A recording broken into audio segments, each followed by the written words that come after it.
Terceira Guerra Mundial? Será que é isso que nós vamos viver agora, no século XXI? Muitos estão se perguntando, inclusive, se o Brasil vai se colocar ao lado da Rússia, afinal, o Bolsonaro visitou o Putin há pouco tempo. São questões pertinentes, afinal, isso tudo importa muito nas nossas vidas. Mas é importante a gente baixar um pouco os ânimos e tentar analisar a situação um pouco mais friamente, para que a gente possa compreender um pouco mais sobre a ordem dos fatos e até para tentar fazer algumas possíveis previsões, e é fato que previsão em história, previsão em geografia nunca é algo muito bom, porque a história, porque a geografia, as ciências humanas são imprevisíveis. Falando de Vladimir Putin, a coisa fica ainda mais imprevisível.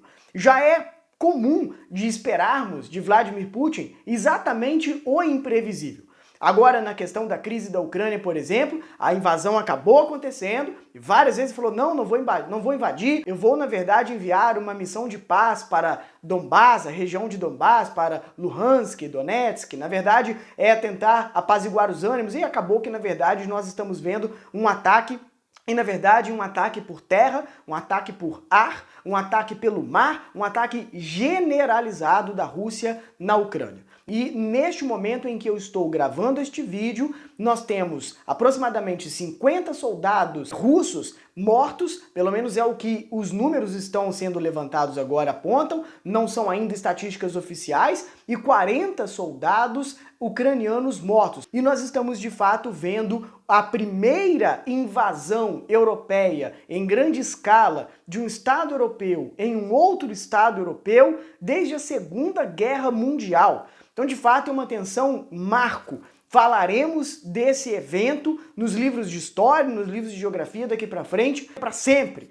E agora a gente vai tentar, então, acalmar um pouco o ânimo para explorar um pouco das causas dessa invasão. Uma invasão que, de fato, os Estados Unidos já estavam falando que ia acontecer. É verdade.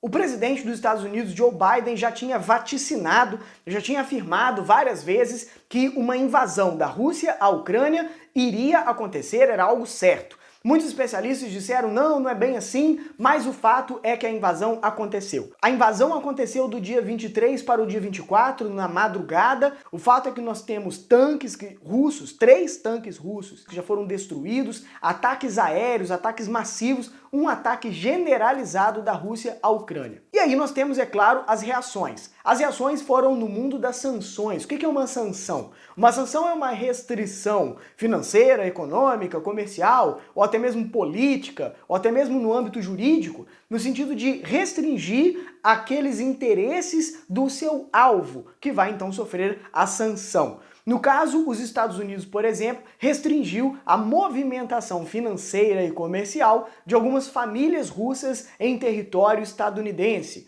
O Reino Unido fez algo semelhante, a Alemanha também, a Alemanha foi até adiante. A Alemanha congelou o contrato do Nord Stream 2, que é um gasoduto que liga então a Alemanha à Rússia. Essas sanções, a sanção econômica, a sanção comercial, a sanção do recurso, para a Rússia, neste momento, não são de fato muito eficientes. As sanções nesse momento não são eficientes até mesmo pela palavra do próprio Putin, que diz com todas as letras, na verdade, nós já estamos acostumados a isso, diz o próprio Vladimir Putin. A ideia das sanções é assustar a Rússia, mas este efeito não está acontecendo. A verdade é que a Europa Ocidental importa entre 23% e 25% o gás natural da Rússia. E esse gás natural é um recurso praticamente incontornável para a Europa Ocidental, porque caso contrário ela deveria ter que importar um gás de outros países que têm um custo logístico muito alto. Para a Europa, de maneira geral, contornar o gás natural da Rússia é difícil. Essa dependência da Europa Ocidental dificulta, consequentemente, as possibilidades de restrição no sentido das sanções da Europa Ocidental para com a Rússia. Então, na verdade, o Putin está bem confortável. Está bem confortável em termos de aliança. Por exemplo, a questão da China, que pode fazer um espelhamento político ou geopolítico em relação ao que está acontecendo na Ucrânia, inclusive. A China, inclusive, não condenou o que aconteceu agora, no dia 24, do dia 23 para o dia 24 de fevereiro, como uma invasão. A China permaneceu-se silenciosa no sentido de que ela entende que o que a Rússia está fazendo é algo legítimo. A China, portanto, se alia à Rússia. É o pior cenário para a Europa Ocidental, é o pior cenário para os Estados Unidos da América de Joe Biden. Joe Biden está enfraquecido no que diz respeito ao prestígio internacional, porque os Estados Unidos abandonou recentemente o Afeganistão, deixando lá o retorno do Talibã. Afinal, os Estados Unidos estavam no Afeganistão para evitar que o Talibã ficasse no poder, e agora, depois de anos de ocupação, os Estados Unidos se retiram do Afeganistão, o Talibã retorna. Estamos falando então de um Estados Unidos enfraquecido geopoliticamente falando e na opinião interna, a opinião pública estadunidense, o desejo de um envolvimento dos Estados Unidos para com o conflito da Ucrânia é zero. Os estadunidenses querem muito que os Estados Unidos volte-se para si mesmo. Estamos vendo então um Putin que aproveitou bem o timing que ele tinha, no sentido de ser muito imprevisível. Olha, não é bem assim, eu não vou invadir a Ucrânia, não é que eu quero invadir, eu estou na verdade protegendo os interesses dos ucranianos. E vemos então, por outro lado, um Putin que usa exatamente do acalmar os ânimos como uma estratégia de inesperadamente agir. Atuar de maneira imprevisível é uma marca de Vladimir Putin, já não é de hoje. Por que, então, que a Rússia invadiu a Ucrânia? Quando o Putin disse, há poucos dias atrás, que reconhecia a independência de duas regiões dentro da Ucrânia como regiões independentes, no caso, a região de Donetsk e a região de Luhansk, Putin deixou muito claro que ele não apenas estava reconhecendo essas regiões como regiões independentes dentro da Ucrânia, como também Putin está reconhecendo o fato de que a criação da Ucrânia como um país independente foi um erro. Inclusive, Putin incluiu que Lenin teria errado no sentido de reconhecer a independência do território ucraniano. O que esse movimento significa? Putin está retomando a ideia de ele ser o representante da antiga grandeza russa, da antiga Rússia como uma potência. Afinal, não faz muito tempo, talvez até meses atrás, víamos a Rússia como uma potência em desenvolvimento, como um país em desenvolvimento, a Rússia aliada ao BRICS. Na verdade, a Rússia não parecia ser mais aquela velha potência bélica. Agora não, a coisa mudou, a Rússia já se revestiu daquela aura, a Rússia já se revestiu dos símbolos de uma grande potência bélica. Estamos vendo então de fato uma mudança drástica no próprio perfil da política externa russa. É de fato uma mudança drástica e muito rápida. E o que Putin faz não é adotar o comunismo. É importante lembrar que agora Putin não é comunista, a Rússia atual não é comunista, mas ela sim retoma aquela grandeza geopolítica que era da União Soviética. No sentido de que, ao reconhecer a independência de Donetsk, ao reconhecer a independência de Luhansk, Putin disse que teria sido um erro da União Soviética reconhecer a independência da Ucrânia. Ora bolas e pelotas, se foi um erro da União Soviética reconhecer a independência da Ucrânia, então será que não teria sido também um erro reconhecer a independência de outros satélites que pertenciam à União Soviética? O que Putin deixa, então, entre as entrelinhas é que a Rússia está disposta a uma expansão territorial, desde que, obviamente, seja para proteger honestamente os interesses russos. Bom, em termos de diplomacia, é bom nós termos sempre cuidado. Na geopolítica não existe vilões ou mocinhos. Na geopolítica existem interesses. Então todos estão interessados, até começando pela Europa Ocidental, para explicarmos o porquê da invasão. A Ucrânia estava muito se aproximando da OTAN, a Organização do Tratado do Atlântico Norte, que foi criada em 1949. A Ucrânia estava se aproximando de uma instituição bélica, ainda de tempos da Guerra Fria, que na verdade é uma instituição da Europa Ocidental e dos Estados Unidos. A Rússia viu esta movimentação como uma grande ameaça à segurança do território russo, no sentido de que a Ucrânia, na verdade, é muito importante para a Rússia. E aí, Putin construiu um discurso de usos políticos do passado. Como assim? O Putin resolveu olhar para a história da Ucrânia e falar, veja bem, a Ucrânia sempre foi da Rússia.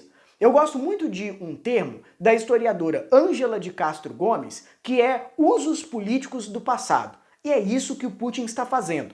Putin está olhando para o passado da Ucrânia e está fazendo um uso político deste passado. Qual o passado? Bom, Vladimir Putin retoma nos seus discursos a seguinte ideia. A Ucrânia, ela tinha sido fundada como a Rússia de Kiev, originalmente. A Rússia de Kiev era parte da própria Rússia lá no século IX, tá? No século IX, a Ucrânia era a Rússia de Kiev.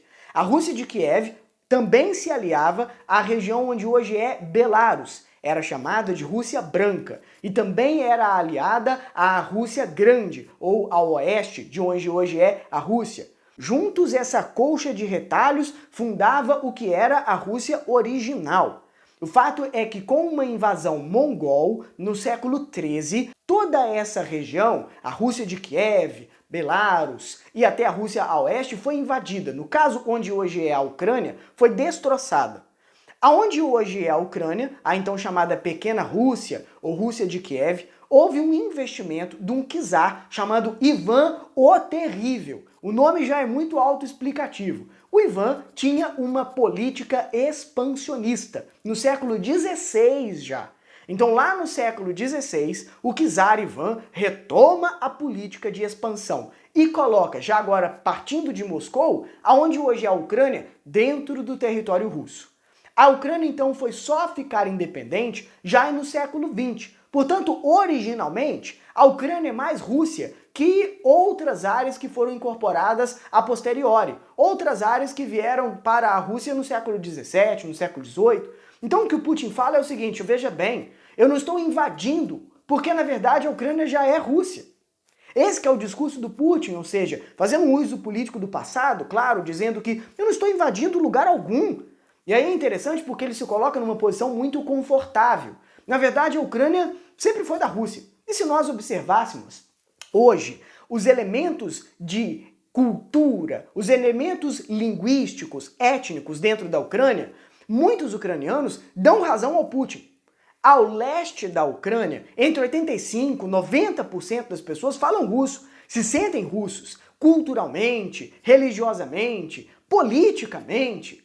Agora, aí é que tá, ao oeste da Ucrânia, poucos falam russos e se identificam a essa identidade russa. Então, na verdade, nós temos uma Ucrânia nacionalmente muito dividida, etnicamente, linguisticamente, culturalmente muito dividida. E é claro, o Putin sabe fazer muito uso disso.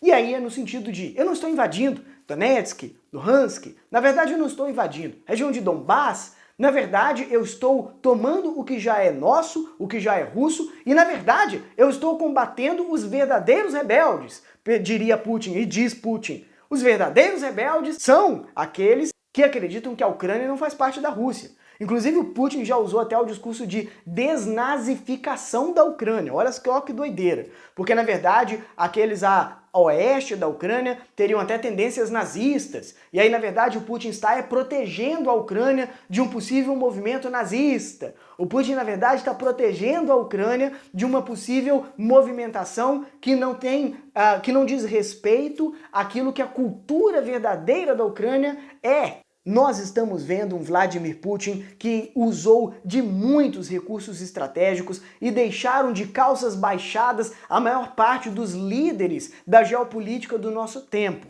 Nós estamos vendo um Vladimir Putin que utilizou da imprevisibilidade, das estratégias territoriais, das estratégias de discurso, da guerra híbrida. A guerra híbrida é muito típica da nossa realidade atual, ou seja, nas redes sociais eu estou buscando modificar, manipular a opinião pública. Por meio de algumas infiltrações de influencers, eu estou deixando muito claro que, na verdade, a Ucrânia pertence à Rússia. É uma guerra híbrida também, ou seja, não é um embate só de soldados, um embate apenas material, não é apenas uma guerra nos moldes tradicionais do século XX. É uma guerra típica do século XXI. Portanto, é meio complicado nós afirmarmos que estamos voltando à Guerra Fria. Devemos tomar cuidado com esse termo. Nós estamos voltando à Guerra Fria porque nós não temos um embate aqui entre comunismo e capitalismo. é uma guerra nova, é uma nova tensão, é uma tensão típica do século XXI e que faz usos de ferramentas típicas do século XXI. Agora, se nós vamos entrar numa terceira guerra mundial, aí também temos que tomar cuidado com os exageros, no sentido de perceber qual é a dimensão. Por enquanto, temos que avaliar os fatos que nós temos, de maneira a não entrarmos em pânico, claro, e é também compreender a própria complexidade da realidade humana. Eu costumo falar que a realidade humana não é real, a realidade humana é construída, e o Vladimir Putin sabe muito bem disso e tem usado muito bem isso. O que nós estamos vendo de fato é um conflito muito sério, é um conflito muito tenso, que tem potencialidades para se tornar ainda mais tenso. Por exemplo, se Putin retomar